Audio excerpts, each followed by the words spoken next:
Hello viewers, welcome to my channel MathCom. So today I will be teaching you a C program where we will be creating a star pattern. So first I'm using code blocks. Here I have to click on this icon and then to start a new file and then empty file, a new file will open. Or else you also have another option of opening it, that is you have to go to file and then new and then file, new, empty file, or Control Shift N. So you can use any one of these commands to open a new document. I'm just going to close the other two because it's not required. Okay, so as I told, today we're going to create a pattern. So for that you need to use for loop. So you know why we use for loop? Instead of typing one instruction multiple times, if we use a loop to execute same set of programs in different ways, we can use for loop. So we know we have to start I'll zoom it. We have to start a C program with a header file #include stdio.h. So stdio.h is for C, while for C++ you will be using #include iostream.h. And then you have to call all the main functions using the command void main. Next, this is the body of my program. You should write the body of your program, even the main function, or if you're using any classes, anything, it should be written within the curly brackets. So here is my the main part of the program. Under main function, I'm going to start with the curly braces. I will change it into C or C++ mode so that mine will be properly aligned. Okay, now see, if I give enter, it will have a proper alignment. So at the beginning of a program, you need to declare all the variables that you will be using. And here I'm going to use the variables as integers. So int of first n. N is nothing but the number of rows. And then I and j, I will be using this for loop. Only these three variables are required. Since I'm using integer, void main is also not an issue, but still I will change it as int main. So if you're using int main, once you complete typing the program, within the curly braces, at the last you will have to add return 0 to get the output. So if you're using int main, you should add return 0. If you're not using int main, if you're using void main, return 0 is not required. So done. So I should know the number of rows up to which the star pattern has to be printed. So I will have to first take the number of rows from the user. I want the user to type the number of rows. He or she wants the pattern. So I will have to read the value of n. First, see, once the program opens, if it's a blank screen, I'll show you just a minute. I'll say the star. It's a blank screen.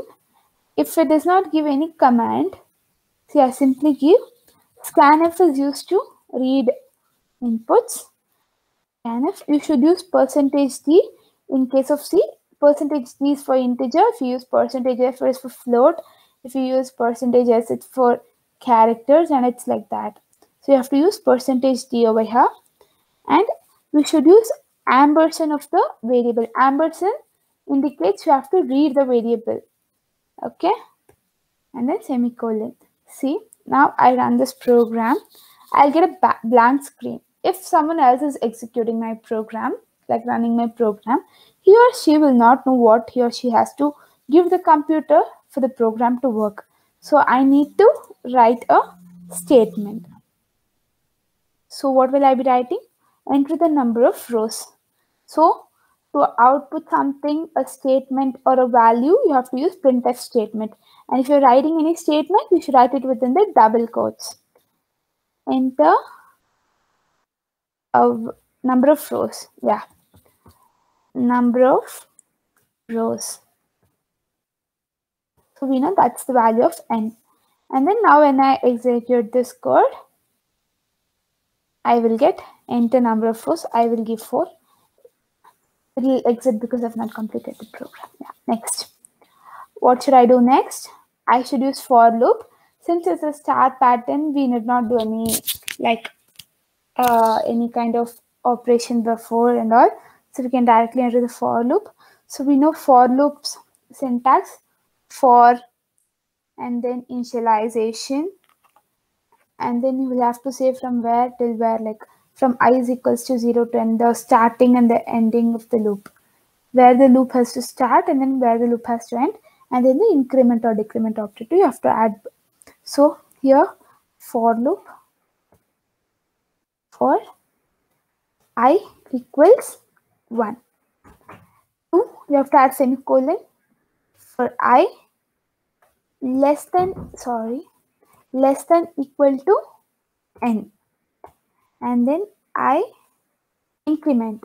I plus plus is nothing but I increment here. What I'm going to do, I'm going to add, for getting the star pattern that was there at the beginning of the video, I need to add 2 for loops. So first for loop for single row, this for loop is for the number of rows. Here this for loop is for typing the stars as many as I. Like if I value is 1, in the first row only 1 star will be typed. Next I value will be incremented to 2. Then it will go to the next row and it will type 2 stars over there. And then up to n, it will type n stars in the nth row. So for that, I will have to use another for loop over here. For j, I'm not using the same variable here. For j equals 1, j less than or equal to I, because my j is dependent on I. J plus plus, like the value of I is 1, then the number of stars in the first row should be only 1. If the value of I is 2, the number of stars in the second row should be only 2. So j is dependent on I. Next, what should it print? It should print star.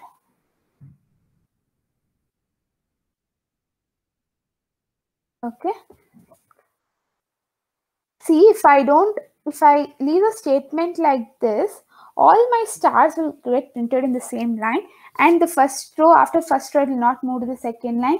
After the second row, it will not move to the third line, and such things will not happen. I'll just run and show once. All the stars that has to be printed separately will get printed in the same row. Like, just look into it, you will have an idea. The code is still running. Yeah, see, now I give 4. What happens? This should come in the first row, these 2 in the second row, these 3 in the third row, and these 4 in the fourth row. But it isn't happened. So what will I be doing here is, I will have to go to the new line, printf, and then /n. So what will happen now? Let's see. This is the end of our code actually, and then I have to give return 0.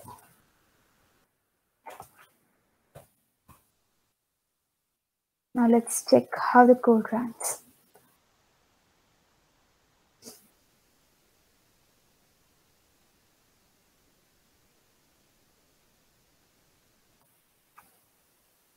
Okay, so here I'll give 3 rows. See, I have 3 rows, but if the row is in the first row, there is 1 star. For second row, it is 2 stars. For third row, it is 3 stars. So this was not the exact required output. This also can be considered as one of the output. Now let's elaborate our program a little more. Now I want to get a pattern. Wait, I'll just show you the output and then I'll teach that. Once again, it's loading.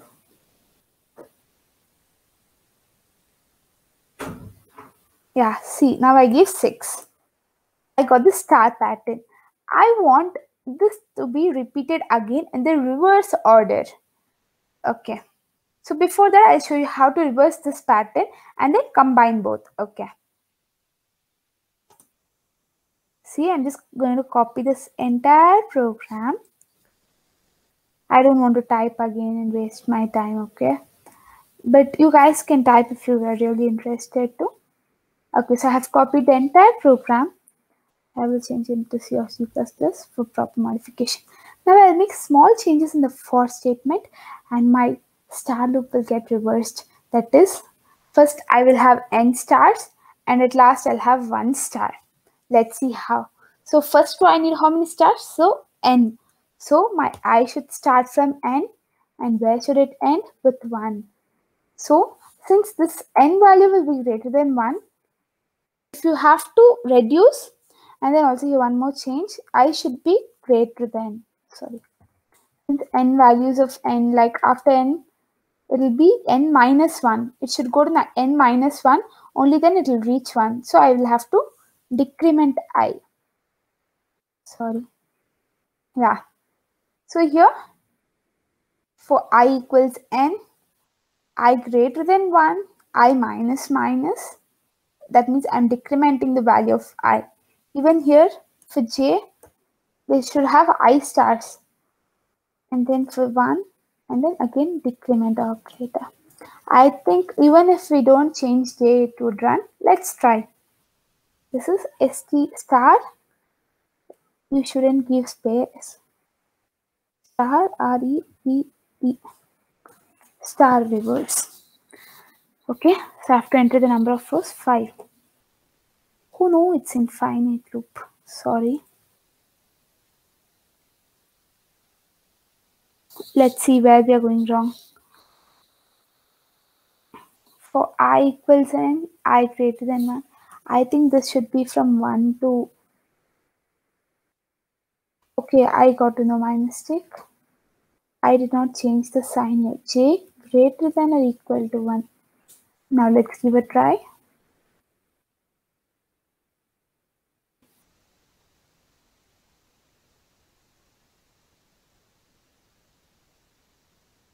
Also, one more trick here. If your loop is going infinitely, you can press Alt A to come out of the loop or stop the infinite loop. See, so here, yeah, that was my mistake. I forgot to change the less than sign to greater than sign. Now I have got 4 rows in reverse. That is, the first row is having 4, then 3, 2, 1. Okay, so I'm going to combine these two codes. Let's see how it works. I'm not going to copy the whole thing. I'm just going to copy this for loop. And then I'm going to paste it in my previous program. I will get a beautiful pattern. Shall we check out? I'm sure yes.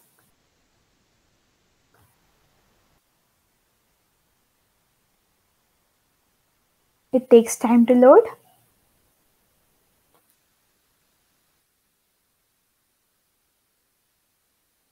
Yeah, here we are. I'm going to give a number, say 6. Enter. Wow, I got an amazing pattern. That is 1, 2, 3, 4, 5, 6, 6, 5, 4, 3, 2, 1. I don't feel good to have these two repeated. So let's try something more. Yeah. So what I'll do, I'll have to remove 1 star from this program. That is, if it is maybe for only for this program, considering only so much. If it is say I value is n, I want it to print n minus 1 stars. Only then, if this program ends with 6 stars, this will start with 5 stars. So what I'm going to do, I'm going to change this value to 2. Shall we try running it now? Okay, before that I'll just explain why I made it 2. Like, let it run, I'll tell. See here. So what will happen for this for loop? I value, say I'll take it as 6, okay. So yeah, 6 is greater than or equal to 1, it will enter the loop. For j is equal to 6, j greater than or equal to 2. Yeah, 6 is greater than 2, it will. And then for j, print star, it will come out of the loop. So this is not right. I shouldn't change here. I think I should change here. Let's try running it. What happened? Stop running or what?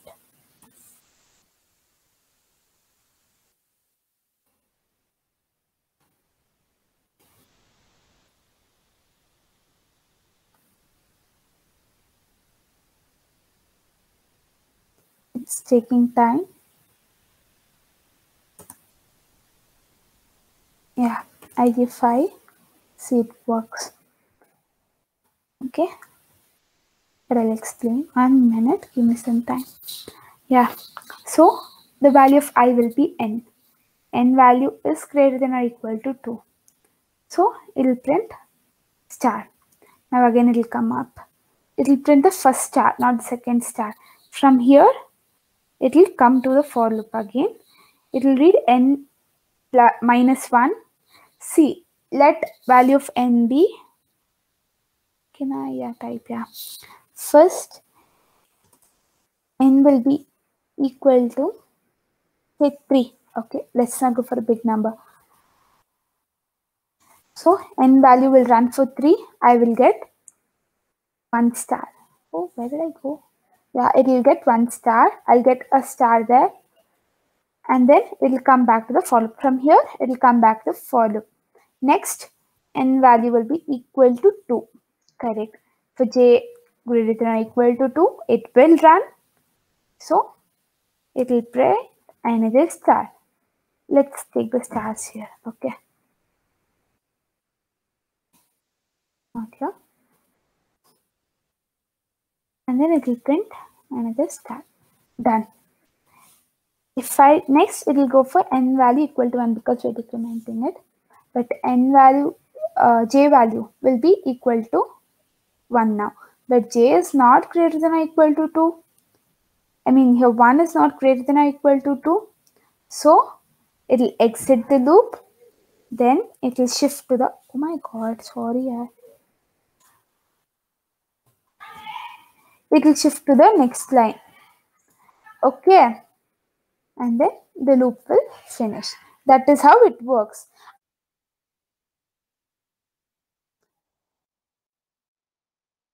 This is the end of the program. Let's try running it once again and then build it. See, for 5 rows, we get a beautiful pattern where 1, 2, 3, 4, 5, 4, 3, 2, 1. Thank you.